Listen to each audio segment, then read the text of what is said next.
Bonjour. 138. On ne connaît pas l'Église.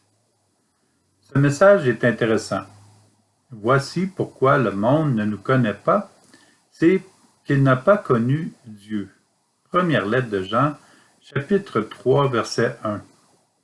Cette phrase de Jean est encore actuelle, et pourtant, il n'y a rien de plus simple que de nous laisser aimer de Dieu. Mais certaines personnes ne cherchent pas à connaître Jésus. Elles considèrent cela comme une perte de temps. Pourtant, la route devient plus aisée avec Jésus, ce qui permet un temps mieux utilisé. Souvent, des personnes qui ne sont pas de l'Église s'en prennent à l'Église, s'en prennent à Dieu qui est le fondateur de l'Église, ou s'en prennent aux personnes qui marchent dans l'Église. Elles essaient de dire ce que l'Église doit être ou ce que l'Église doit faire, tout en n'étant pas de l'Église. C'est comme si nous dirions à un gérant de compagnie comment réaliser son travail, quel travail ses employés doivent accomplir, sans rien connaître de sa compagnie ni de lui, sans même y travailler. Des personnes ne connaissent pas l'Église ni Dieu, mais ces personnes voudraient que tout le monde voie et comprenne l'Église comme elles l'imaginent et la conçoivent. Jean est clair, le monde ne peut pas nous connaître puisqu'il n'a pas découvert Dieu. Si le monde ne connaît pas l'Église, il est bien mal placé pour en parler. Si des personnes ne cheminent pas en Église, elles craignent ce qu'elles ne connaissent pas. Elles cherchent à transformer l'Église selon la perception erronée qu'elles ont sur elle. Elles ne savent pas ce qu'est l'Église réellement, sous le regard attentif de la Trinité. Même en étant dans l'Église, certaines personnes essaient de faire de l'Église leur exploitation et une possession à leur convenance. Elles pensent qu'elle est devenue leur propriété.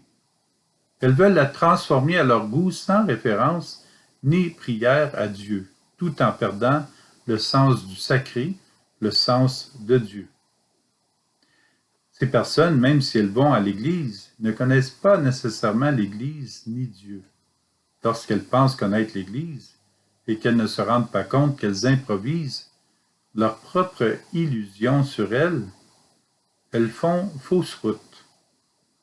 L'Église est fondée par Jésus. On pourrait même dire que l'Église, c'est Jésus. L'Église avec un E majuscule. L'Église avec un E minuscule, c'est l'Église, c'est le monde dans l'Église. Mais c'est aussi l'Église, le lieu de la prière. Le E minuscule. Mais l'Église avec le E majuscule, c'est Jésus qui l'a fondée. C'est Jésus lui-même. L'Église est fondée par Jésus. Elle nous enseigne ce que Dieu veut pour nous. Jésus est le capitaine, le seul maître à bord. Personne ne devrait transformer l'Église en quelque chose qui changerait la nature même de Dieu. Et l'humain est créé par Dieu. Personne ne devrait essayer de changer la nature même de l'être humain créé par la Trinité. Dieu est amour et c'est ce qu'il nous transmet.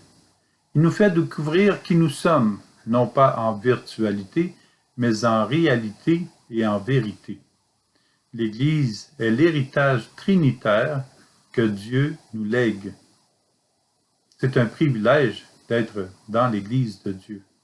C'est un bienfait de la découvrir comme elle est, selon le plan de salut de Dieu.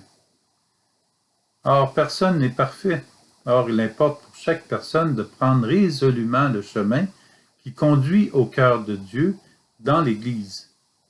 Nous sommes tous responsables de permettre aux personnes de découvrir ce que Dieu souhaite pour tous et toutes, et non pas ce que nous voulons, sans référence à lui. Que Dieu Tout-Puissant vous bénisse, le Père, le Fils et le Saint-Esprit. Amen.